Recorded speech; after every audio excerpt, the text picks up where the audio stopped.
Bonjour à tout le monde. Aujourd'hui, on va entamer la partie des perturbations épigénétiques. On va traiter le cas de la perturbation de l'empreinte génomique dans le syndrome de Bikwitz-Wiedemann. Tout d'abord, on va définir le phénomène de l'empreinte génomique, qui est un phénomène épigénétique dans l'un des deux copies du gène, soit la copie paternelle ou bien la copie maternelle, devient inactive ou silencieuse.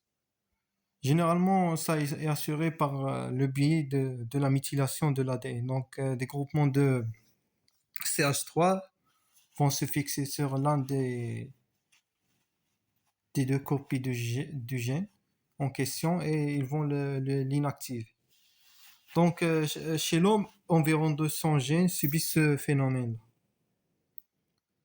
Pour le cas de syndrome de Bikwitz-Wiedemann, ce syndrome est généralement induit dû à une perturbation de ce phénomène par des épimutations qui impliquent un changement ou bien des changements des profils de méthylation, surtout de l'allèle ou bien de la version maternelle du gène IGF2. Si ces changements touchent la version maternelle du gène IGF2, on va tomber ou bien on sera devant un dysfonctionnement connu par Bikwitz-Wiedemann. On va voir dans la slide prochaine comment le mécanisme de l'induction de ce dysfonctionnement-là se déroule. Ici, on a un schéma qui explique bien le phénomène de l'empreinte génomique et l'induction du syndrome de Bikwitz-Wiedemann dû à la perturbation de ce phénomène-là. Donc, dans le scénario normal, bien la situation normale, on a l'exemple du gène IGF2, c'est un gène qui favorise la croissance. Chez l'homme, puisque cette maladie ou bien ce dysfonctionnement-là touche l'homme, il faut tenir en compte que l'homme a deux versions, ou bien pour chaque gène, on a deux allèles, on a deux copies, deux exemplaires. Une copie paternelle et une copie maternelle. Donc, dans le cas normal de l'empreinte génomique, on doit, surtout plus précisément pour le gène IGF2, on doit avoir la copie maternelle de ce gène-là.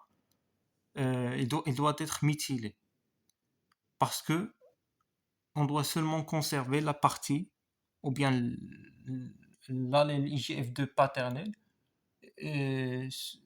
C'est la version ou bien la copie qui doit être active, tandis que la version maternelle elle doit être inactive.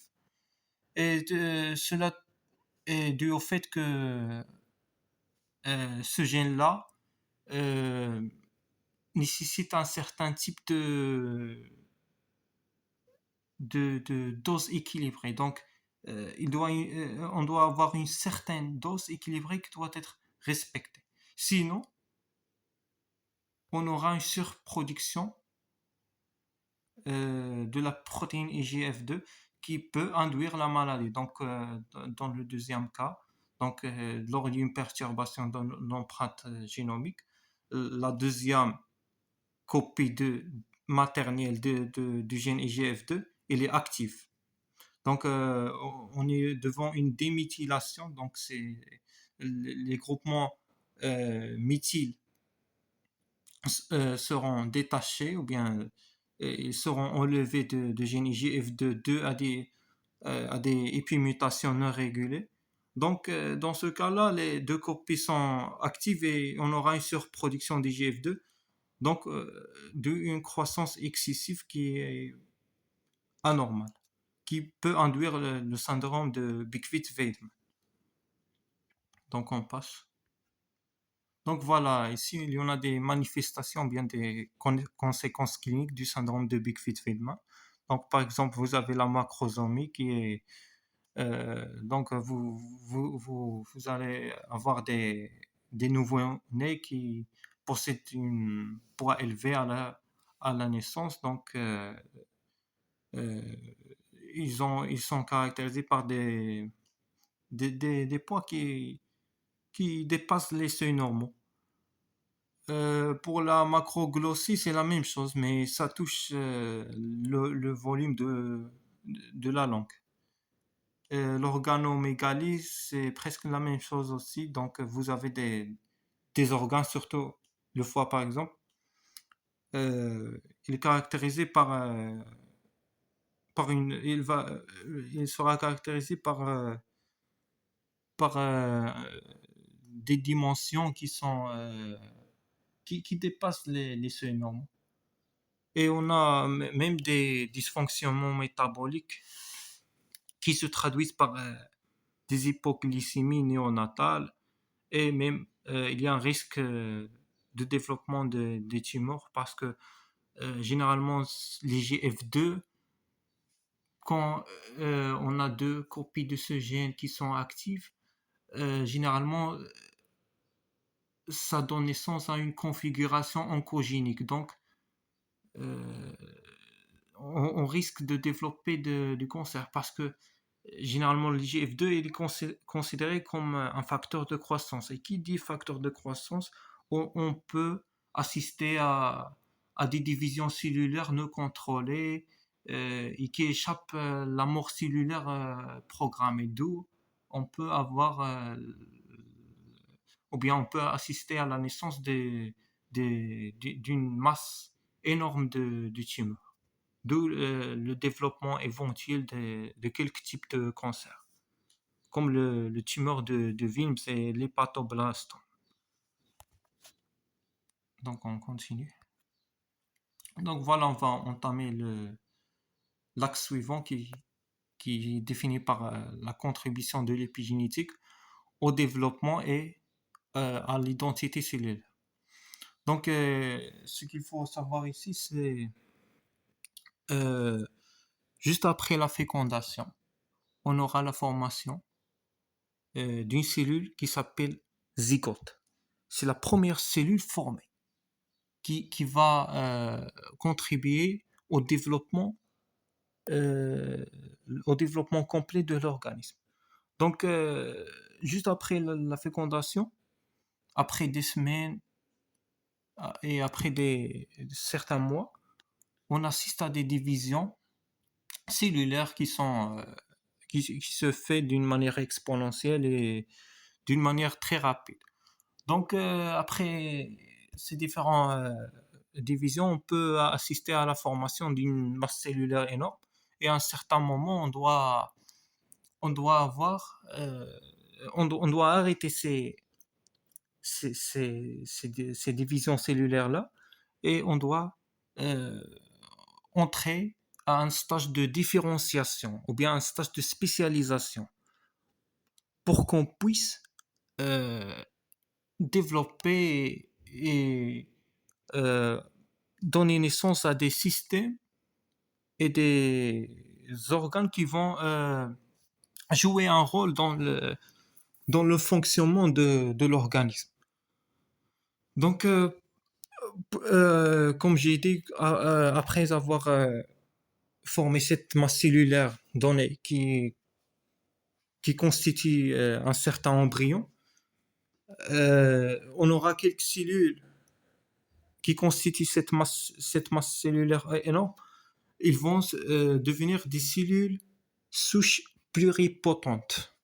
C'est quoi une cellule souche pluripotente? C'est une cellule qui a la capacité de se transformer ou plutôt de se différencier en d'autres types ou bien en d'autres profils cellulaires. Par exemple, ici, vous avez une cellule souche qui peut se différencier en n'importe quel profil, n'importe quel autre profil cellulaire, comme des cellules nerveuses, des neurones, des cellules sanguines, des ostéocytes, ce sont des cellules osseuses, des cellules épithéliales, etc. Donc, à partir d'un seul type cellulaire, on peut euh, donner naissance à plusieurs d'autres profils cellulaires. Et comment ça se fait généralement? Ça se fait par le biais de l'épigénétique. Donc, par exemple, ici, comme c'est illustré au niveau de cette image-là, on a des segments d'ADN. Donc, c'est quoi un segment d'ADN? Généralement, c'est quoi un segment d'ADN? C'est un gène. Donc, par exemple, ici, les segments d'ADN qui sont clairs, ce sont des gènes qui sont actifs, qui sont, oui, qui sont actifs. Et pour les segments, ou bien les fragments d'ADN qui sont représentés par des couleurs foncées ou bien sombres, ce sont des gènes qui sont inhibés ou bien réprimés. Donc, ils sont des gènes qui sont inactifs. Donc, voilà, par exemple, chaque type cellulaire, il a des gènes qui sont actifs et des gènes qui sont inactifs. Donc, l'activation et l'inhibition de quelques gènes contribuent à l'identité cellulaire. Et cela est seulement possible par le biais de l'épigénétique et ses différents mécanismes comme le remodélage tridimensionnel de la chromatine, la méthylation de l'ADN et d'autres mécanismes comme par exemple l'action des ARN non codants comme le micro-ARN. Donc voilà, je pense que c'est clair ici, donc on passe. Donc voilà, c'est aussi bien illustré ici. Donc par exemple, euh, pour ce tableau-là, on a euh, c'est un tableau qui montre les différents. C'est plutôt c'est un tableau qui simplifie la différenciation des cellules souches en cellules sanguines et en cellules nerveuses. Donc c'est seulement c'est un tableau qui représente un modèle théorique. Donc, en réalité, on n'a pas seulement ces trois gènes-là, gènes A et B. Il y en a une panoplie, une multitude des gènes euh, qui seront activés ou bien inhibés pour contribuer à l'identité cellulaire. Donc, dans ce modèle-là, on a pour avoir, ou bien pour que les cellules souches pluripotentes puissent se différencier en cellules sanguines, ils doivent activer le gène A, activer le gène C, mais ils doivent réprimer le gène B. Mais pour les autres catégories ou bien les autres groupes de cellules souches qui vont se différencier ou bien se spécialiser pour donner des cellules nerveuses, ils doivent réprimer les deux gènes A et B et activer le gène C.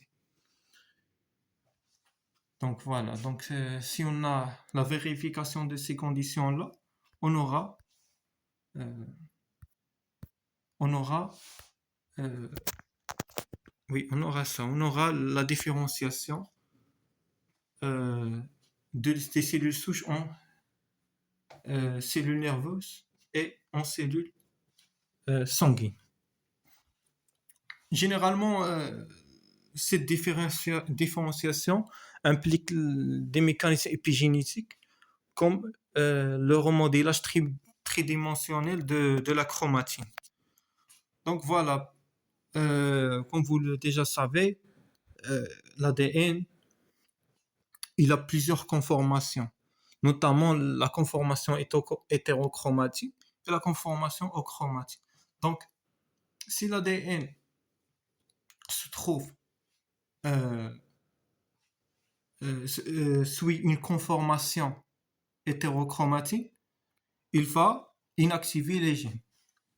Donc voilà, les histons euh, vont se rapprocher entre eux et l'ADN va devenir beaucoup plus compacté, d'où il va inhiber sa reconnaissance par les différents enzymes et les différents facteurs de transcription qui initient l'expression génétique. Pour la conformation aux chromatines, c'est l'inverse. Donc, si on aura un éloignement des histons, et par conséquent, euh, l'ADN sera accessible par les différents enzymes et facteurs de transcription, d'où l'activation de l'expression génétique. Donc voilà, je pense que c'est clair ici, donc on passe. Maintenant, on va voir, ou bien on va entamer l'axe des adaptations, ou bien l'adaptation environnementale en médiation épigénétique, et on va traiter le cas de la vernalisation chez les plantes. Donc la vernalisation, c'est un type d'adaptation chez les plantes qui permet à ces derniers de développer des fleurs selon la période saisonnière, selon l'intervalle saisonnier où il se situent ces plantes-là. Donc, on va voir comment ça se passe. Donc, ce qu'il faut savoir ici, qu'il y a un gène qui s'appelle FLC. Donc, ce gène-là, c'est un gène qui empêche ou bien qui inhibe la formation des plantes. Donc, ce gène-là, il est généralement actif pendant l'été et l'automne. Donc, c'est la première intervalle où on a des températures qui sont élevées. Donc, généralement, pendant l'été et pendant les premiers mois de l'automne, les températures sont plus ou moins ils sont élevées. Donc, on aura l'induction de ce gène-là, d'où l'inhibition de la formation des fleurs chez ces plantes-là. Donc, après avoir dépassé cet intervalle saisonnier-là, on va entrer dans un intervalle où les températures sont basses. Donc ici, une chose que je fallait signaler, c'est qu'au niveau de l'intervalle saisonnier été-automne, l'expression du gène FLC est maximale. Dès qu'on entre au niveau de l'intervalle saisonnier où les températures sont basses, généralement c'est l'hiver, l'expression de ce gène-là va subir une chute. Donc voilà, on aura plus ou moins une chute de l'expression de ce gène-là. Donc malgré ça, on n'assistera pas à la formation des fleurs parce que pendant cet intervalle saisonnier-là qui se traduit par l'hiver, on a seulement, c'est comme une phase ou bien une période où la plante va seulement se préparer à la saison prochaine. Donc voilà, il commence à désactiver ou bien inactiver le gène FLC. Mais dès qu'on entre à l'intervalle suivant, qui est défini par le printemps, on va assister à la formation des fleurs et l'inhibition totale de l'expression de gène FLC. Donc, dans cette saison-là, on peut trouver des plantes qui vont commencer à développer des fleurs. C'est généralement ce processus-là est dû à un autre mécanisme qu'on appelle une mémoire épigénétique.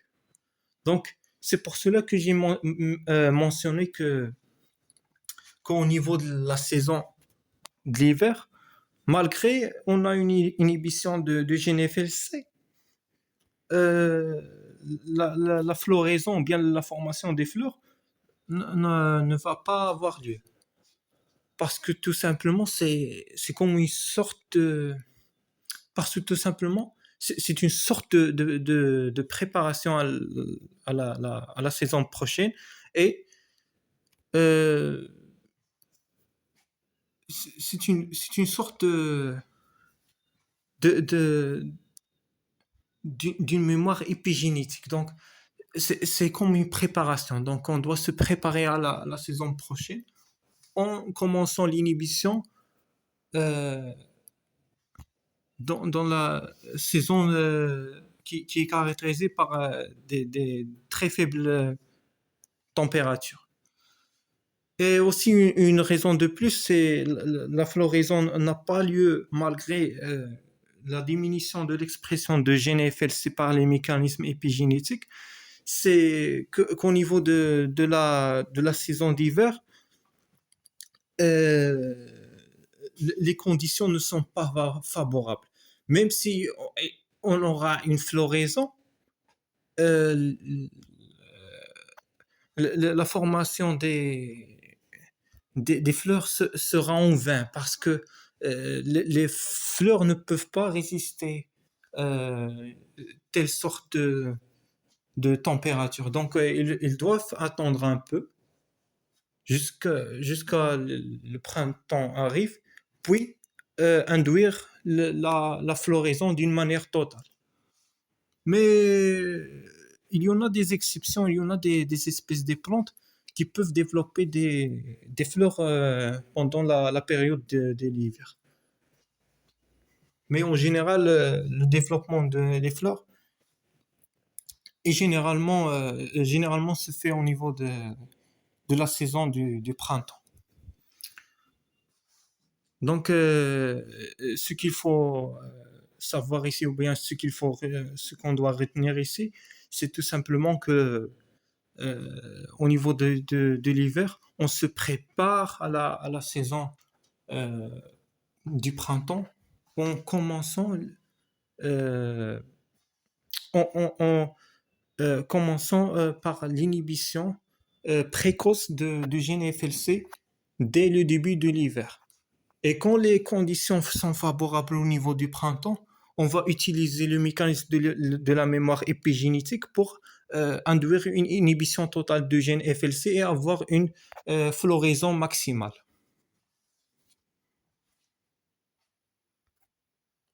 Donc maintenant, on va entamer l'axe des applications de l'épigénétique dans la biotechnologie et dans la recherche biomédicale. Donc euh, on va commencer avec la technologie d'ARNI ou bien la technologie d'ARN interférent qui est connue aussi par le silençage génique. Donc, le principe de l'inactivation d'un gène par un interférent. Donc, le premier état, on va produire un ARN interférent spécifique du gène à inactiver. Donc, la première étape qu'on doit suivre, c'est on va détecter le gène cible qu'on doit l'inactiver. Par exemple, chez une plante, on veut inactiver un gène qui est responsable d'une certaine maladie génétique. Donc, on va utiliser cette technologie pour qu'on puisse faire ça. Donc, on va introduire par les différents moyens de la transgénèse. Donc, la transgénèse, c'est une technique de modification génétique. On va insérer un gène qui n'appartient pas à cette espèce-là. Mais dans ce cas-là, le gène qui est inséré, c'est un gène anti-sens. C'est un gène synthétique qui a une orientation qui est euh, inverse par rapport au gène cible. Et on va voir pourquoi.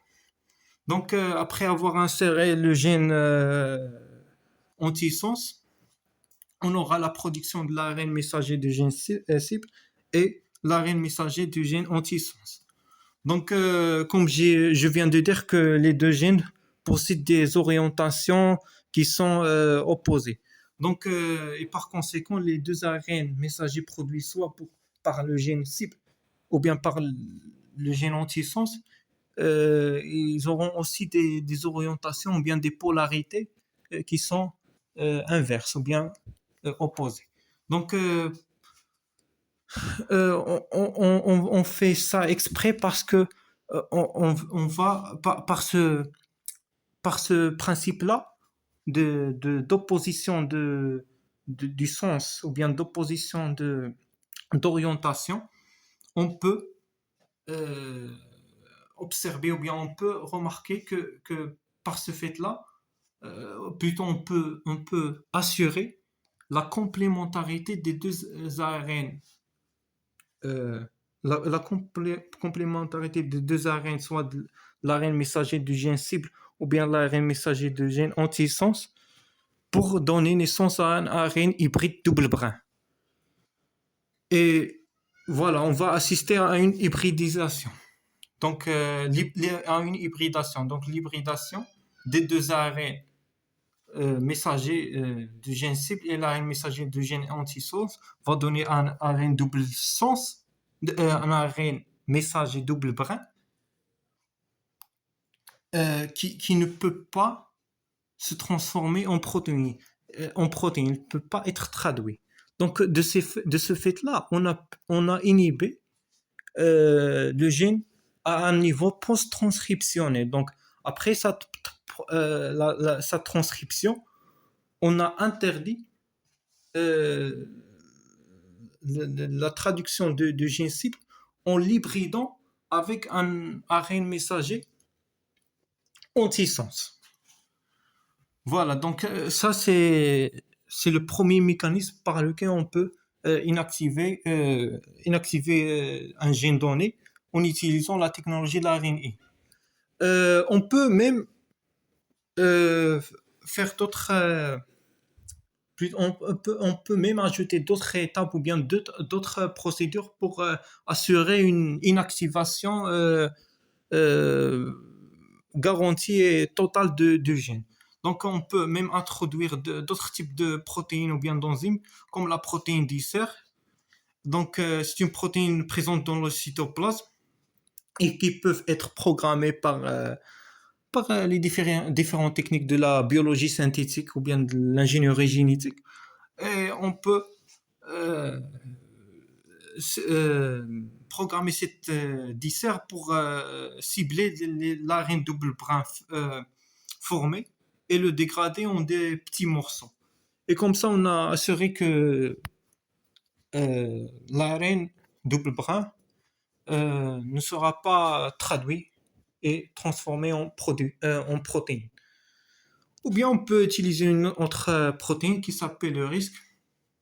Donc, c'est une autre protéine qui va cibler l'ARN hybride et il va séparer les deux brins et il va euh, dégrader le brin, le brin d'ARN qui correspond au gène cible et il va garder seulement l'ARN qui provient du gène anti-sens.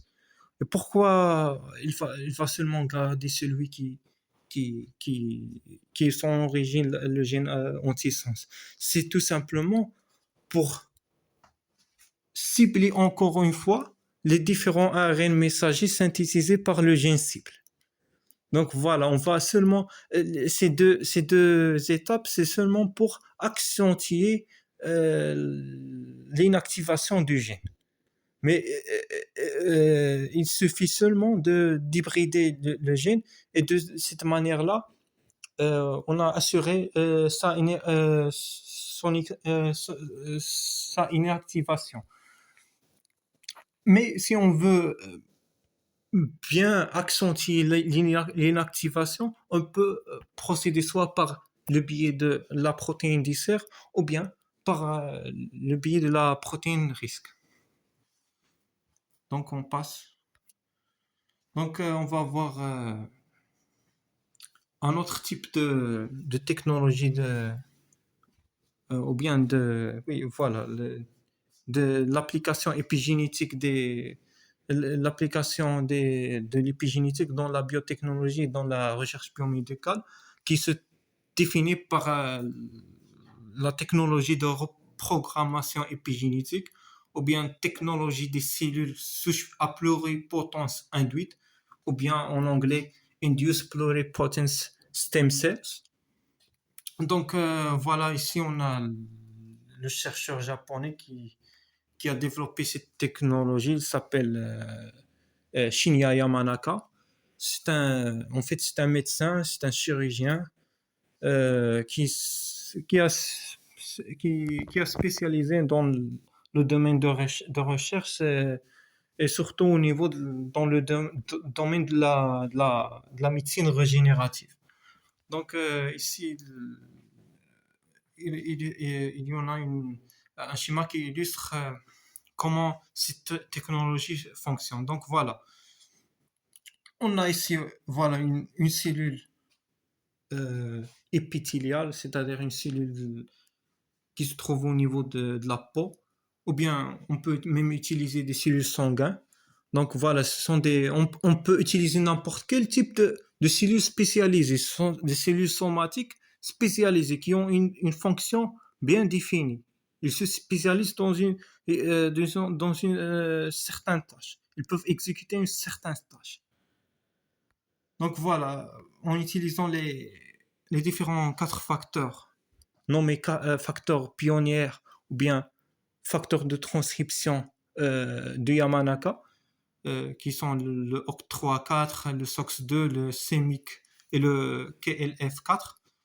Donc, en ajoutant ces facteurs-là à des cellules spécialisées, on peut aboutir à la formation des cellules souches. Donc, euh, après avoir obtenu ces cellules souches, on peut les cultiver dans des milieux de culture. Et parmi les caractéristiques de ces cellules souches ils sont caractérisés par une croissance qui est rapide et exponentielle. Donc, c'est une croissance plus ou moins, si vous voulez, c'est une croissance infinie. Et ils peuvent se spécialiser et donner naissance euh, à différents profils cellulaires ou bien statuts cellulaires. Donc, la spécialisation ici, elle est aussi assurée par des facteurs de croissance qui sont approvisionnés au niveau de milieu de culture de ces cellules souches induites. Donc, on passe. Ah, il fallait signaler une chose, c'est que ce monsieur-là, Shinya Yamanaka, il a développé cette technologie de iPS cells dans l'année 2006 chez les souris et en 2007 chez les hommes. Et il a gagné le prix Nobel en 2012 pour cette invention qui est miraculeuse. Donc voilà, on passe maintenant. Donc ici, c'est un schéma qui explique bien comment les facteurs de Yamanaka ou bien les facteurs de transcription pionnière activent ou bien inactivent les différents gènes qui permettent la reprogrammation des cellules spécialisées en cellules souches pluripotentes induites. Donc, on a ici, par exemple, on a les trois facteurs OCT4, SOX2 et KLF4. Ce sont des facteurs de transcription pionnières ou bien des facteurs de transcription de Yamanaka. Ils se lient à des structures, ou plutôt à l'ADN qui est collé au niveau des structures connues par des nucléosomes. Voilà, les nucléosomes, c'est, euh, ce sont des associations de l'ADN avec des protéines qui possèdent un aspect sphérique. c'est un octamère des protéines, c'est-à-dire ce sont 8 unités de protéines qui sont associées à des filaments de l'ADN. Cette association-là est connue par les nucléosomes. Donc voilà, ici on a ces différents facteurs, ces différents facteurs de transcription vont s'associer à ces structures-là connues par nucléosome. Donc voilà, vous avez un OCT4 ici associé à un nucléosome, un KLF4 qui est associé à un autre nucléosome. La même chose avec le SOX2. Donc voilà. Donc, comme vous remarquez ici, ces différents facteurs de transcription, ils se fixent sur une partie qui est compacte, qui n'est pas accessible par les différents enzymes qui assurent l'expression génétique comme l'ARN polymérase. Donc ici, c'est pour cela ces facteurs de transcription vont s'intervenir pour rendre la structure du chromosome ou bien de l'ADN, elle va devenir beaucoup plus accessible par les enzymes polymérases. Donc voilà. Après avoir, euh, après avoir être fixé au niveau de ces nucléosomes, on va assister à euh, voilà, des structures qui sont accessibles par les polymérases. Donc voilà. Donc on continue. Donc voilà, et ici on a un autre schéma qui illustre l'application de cette technologie dans les différents domaines de biotechnologie, de recherche biomédicale, même médecine régénérative. Donc voilà, vous avez une cellule qui est spécialisée, une cellule épithéliale. En approvisionnant cette cellule avec des facteurs de transcription, il va se transformer en iPS cells, puis on va approvisionner cette cellule souche-là avec des, des, des facteurs de croissance qui vont induire certains mécanismes épigénétiques d'où on va obtenir plusieurs statuts ou bien profils cellulaires. Donc, à partir d'une cellule souche, on peut obtenir des cellules, des lymphocytes B, des hépatocytes, des cellules cardiaques et des cellules neuronales ou bien des neurones. Et puis on peut appliquer ces cellules qui sont spécialisées, on peut les utiliser dans la thérapie cellulaire pour aider les différents patients. Donc, on va voir un exemple. Par exemple, ici, on a un professeur japonais qui s'appelle Jun Takahashi. Il a utilisé cette technologie de EPS cells pour traiter ou bien pour traiter la maladie de Parkinson. Donc, à partir de ces cellules souches pluripotentes induites, euh, il a pu donner naissance à des neurones dopaminergiques. D'où il a pu partiellement traiter le Parkinson. Donc voilà, c'est un exemple de l'application de cette technologie au niveau de la médecine régénérative. Et comme ça, on a terminé notre série concernant l'épigénétique et j'espère que vous avez bien saisi des notions, les notions qui concernent cette branche de génétique et à la prochaine.